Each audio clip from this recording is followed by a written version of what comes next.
Hi, my name is Guilherme Barroso and welcome to the LUTE channel.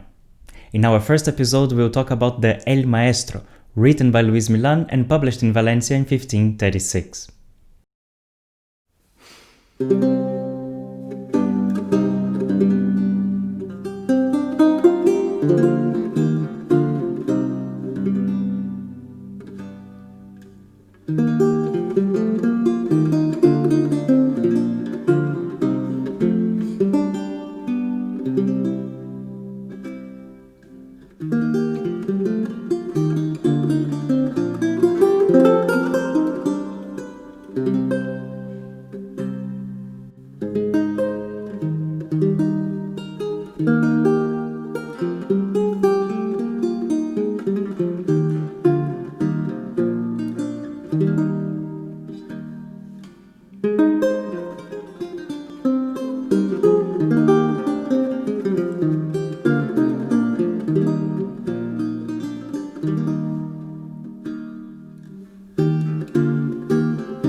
El Maestro was a pioneering publication in many respects.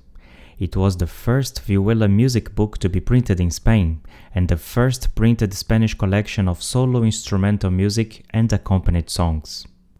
El Maestro is also the first non-music source to provide written performance instructions, such as tempo indications.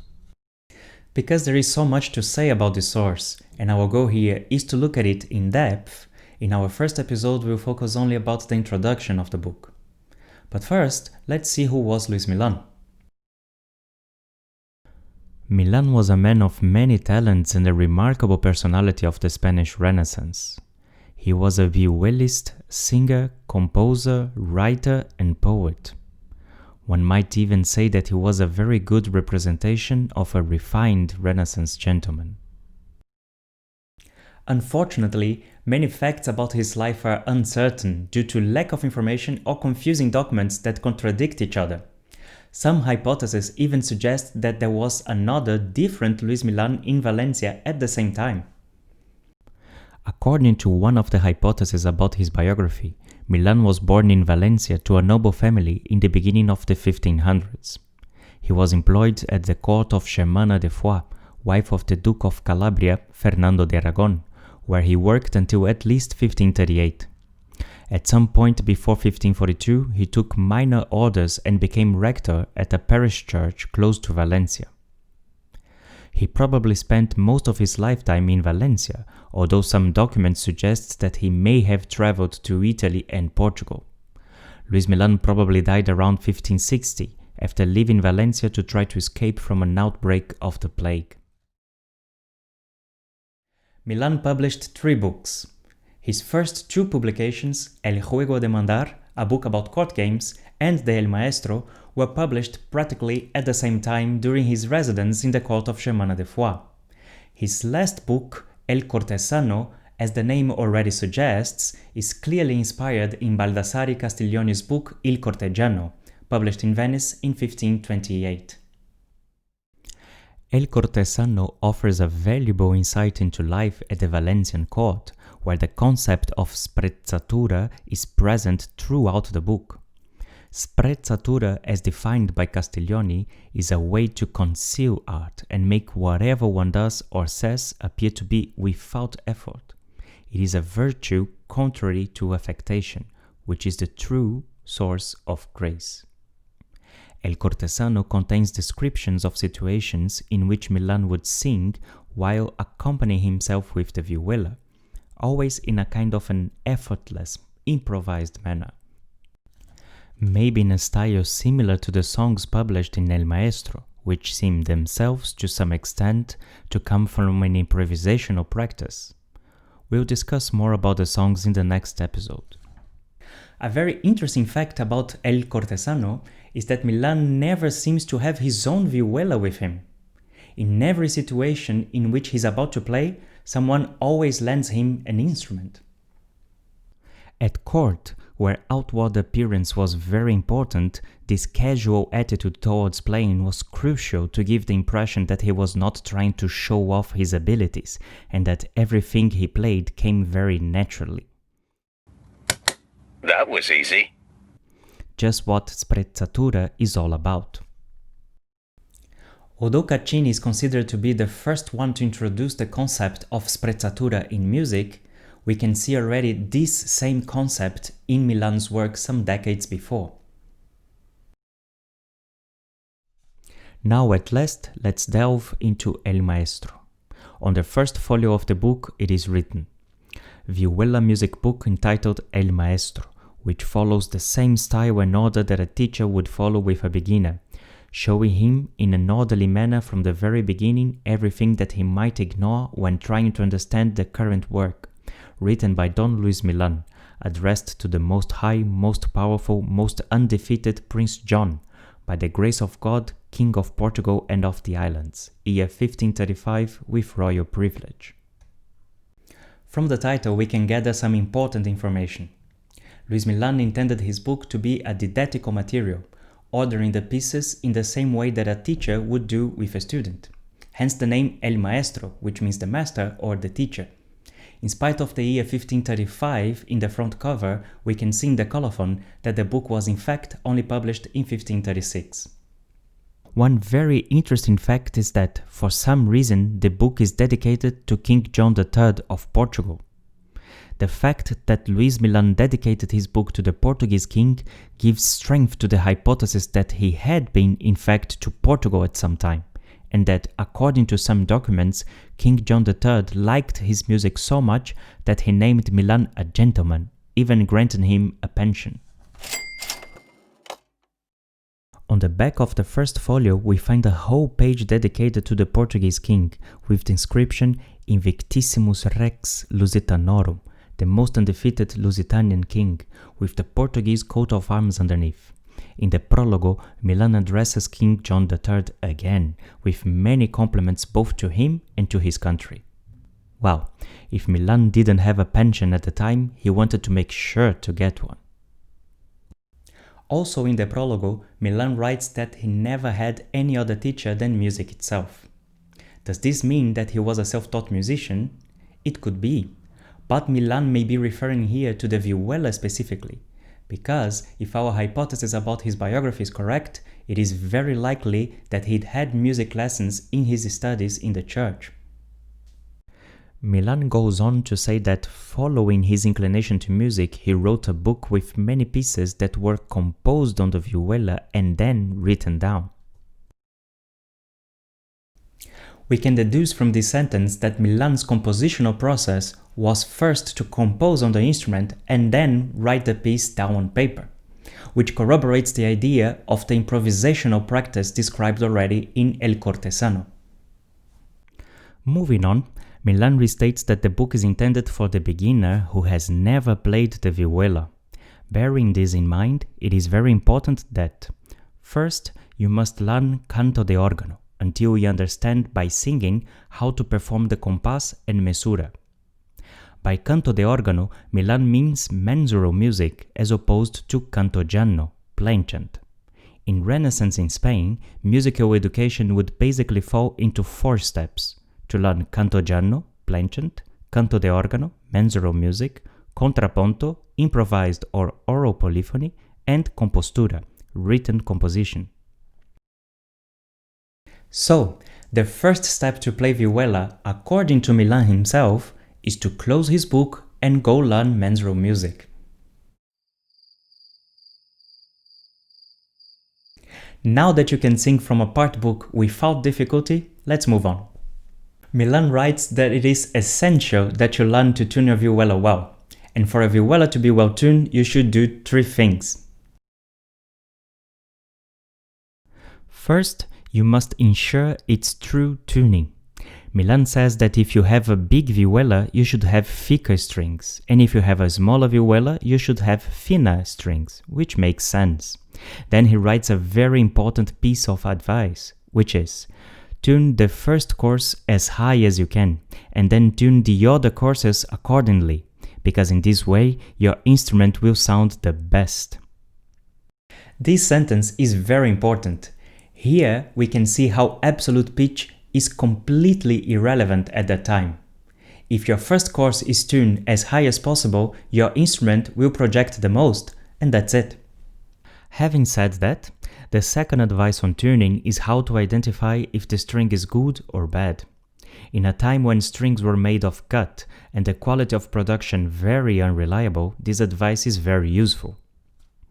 The third advice is to tune the strings by puntos de canto, which means to tune your vihuela by intervals. In this third point, Milan shows how one should tune the other courses according to the first course that was already tuned as high as possible. Here, if you haven't learned canto de órgano, you would be lost. The system Milan describes is based on the intervallic relationships between successive courses, and to exemplify these relationships, he uses solmization syllables.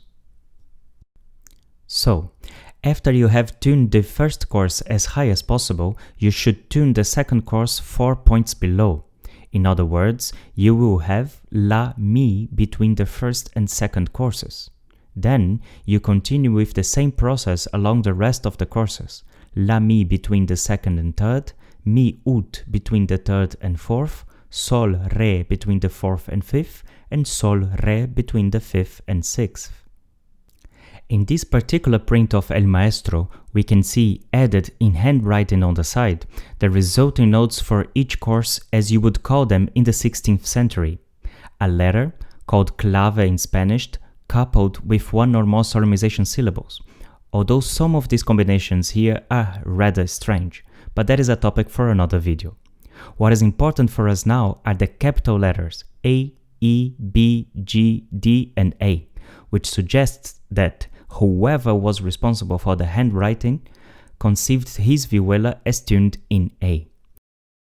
After tuning the courses using the puntos de canto, Milan gives two methods to check if the tuning is correct. The first is to check the unisons. If pressing the 5th fret on the second course and playing the open first course doesn't sound well, you have to change either the string or the fret. Then you should proceed likewise for the remaining courses. The second method is to check the octaves. Place a finger on the second course on the 3rd fret and play it with the open 4th course. The same thing with the 3rd and 5th courses, and so on. If just checking the octaves is too boring, playing some cadences could be a more interesting way of checking your tuning.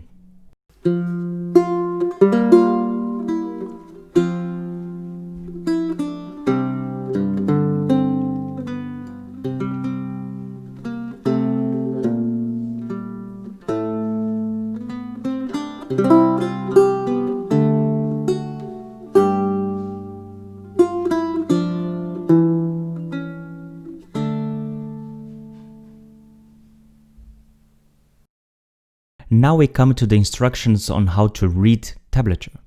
Curiously, Milan's tablature is unlike any other, which could give some support to his claim to be a self-taught vihuelist. The highest line of the tablature is for the highest course on the vihuela, like in French tablature, only that instead of letters he uses numbers like in Italian tablature.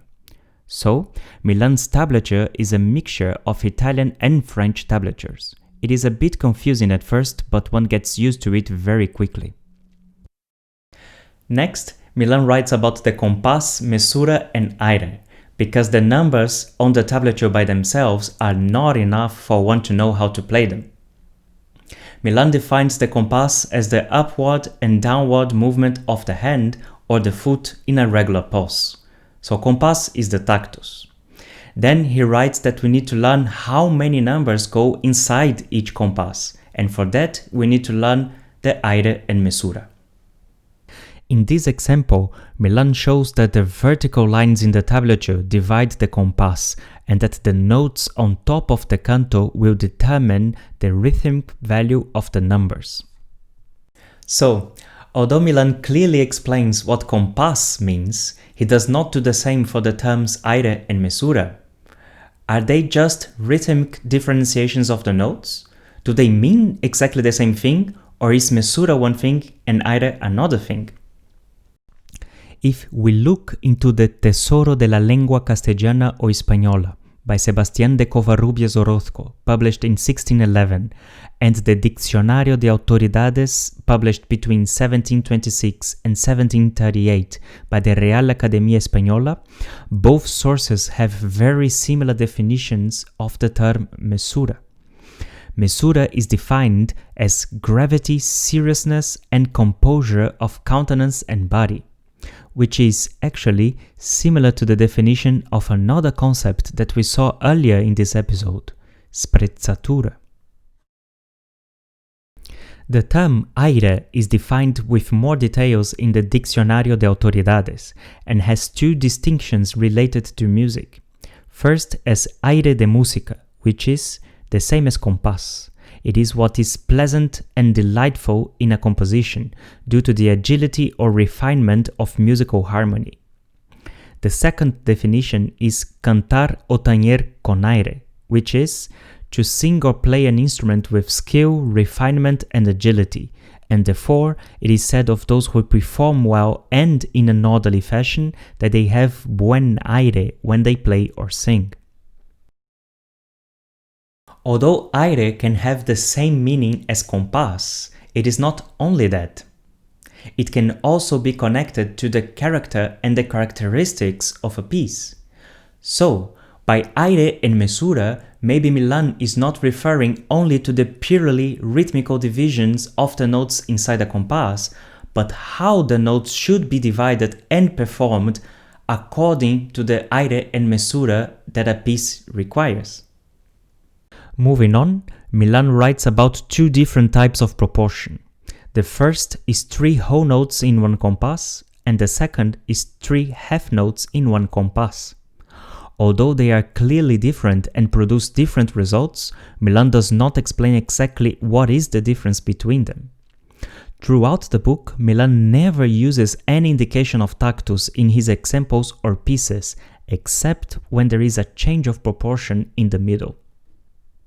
Milan concludes the introduction of El Maestro saying that if you want to really understand what he said, you need to learn mensural music. Which is true if you want to learn how to tune the vihuela, how to read the tablature, and how to perform the proportions, since Milan himself does not explain any of them in detail. Milan writes that what comes next is divided into 2 books, the first book with easier pieces and the second book with harder pieces. And the best part comes next. And actually, all things are easy for man to achieve if he does not make them difficult by not wanting to learn them. And for this reason, this book will bring order through its purpose of correct instruction. Therefore, in the beginning everything will come easily so that later on one can easily attain the difficult. With this inspired quote, we finish our first episode on El Maestro. If you liked it, don't forget to give it a thumbs up and to subscribe to the channel. In our next episode, we dive into the repertoire and the very interesting information about performance practice, modes, cadences, clausulas, temperament, and much more. Stay tuned.